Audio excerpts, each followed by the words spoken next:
August 17, 1974. A woman remains missing, and details inside her home left investigators to believe she may have left on her own accord. 50 years later, foul play is expected. Ruth Dorsey, 69, retired teacher, who now dedicated her time to church by becoming a Sunday school teacher and pianist. On August 18, 1974, Ruth wouldn't come to church, and this was very unlike her. She would be reported missing.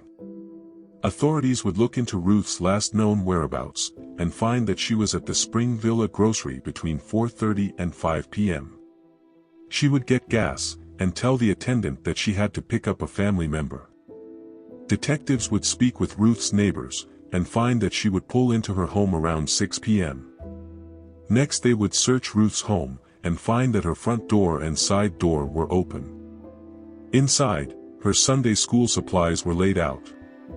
But her 3 dogs were afraid in the bathroom, which was unusual, as they were very protective of Ruth. After Ruth's disappearance, her car, a 1972 Ford Galaxy, was found in downtown Opelika near First Baptist Church. Inside her car was her purse and glasses, and detectives believed it looked as if Ruth may have been running in somewhere quickly to head back. Ruth has not been seen since, and her family always knew that this was extremely unlike her. Ruth is a white female, 5 feet 4 inches, 105 pounds, with light brown hair and gray eyes. At the taping of this episode, she would be around 119 years old.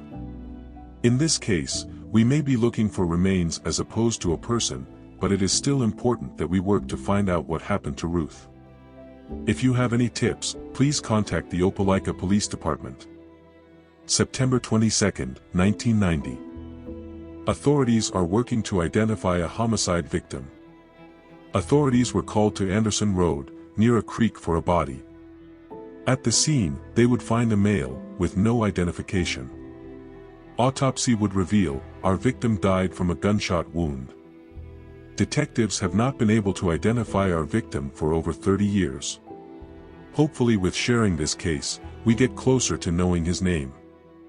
Our John Doe is described as a black male, between the ages of 18 to 25, 5 feet 8 inches, 135 to 145 pounds. There is a $5,000 reward for information available in this case. September 28, 2001. A fire would be happening at a mobile home, but inside detectives would work a double homicide investigation. Around 2:27 a.m., police would be sent out to the 1100 block of Alabama Avenue. There they would find a mobile home on fire. Police would attempt to get inside, but the blaze was too fierce. Fire and rescue would arrive and put the fire out, going inside, and letting police know that they found 2 bodies. Detectives would come to the scene, and discover that the 2 men died from gunshot wounds, and not the fire. The 2 men were Tramaris Bryant, 24, and Tyrone Brooks, 28. Double murder case. While officials followed up on several potential leads, the case has gone cold. In the early morning hours of September 28, 2001, officials responded to Alabama Avenue for a mobile home fire. After the fire was extinguished, police found 24-year-old Tamaris Stank Bryant and 28-year-old Tyrone Winchy Brooks with gunshot wounds. Central Alabama Crime Stoppers is offering a $5,000 cash reward for any information leading to an arrest. If you have any details on this case, you're urged to contact officials. Detectives in early stages of the investigation were able to gather potential leads, but as of now the case has turned cold. September 12, 2009. Police would respond to a body laying in a roadway. Along the 1300 block of South Long Street, police would respond for a male laying in a ditch.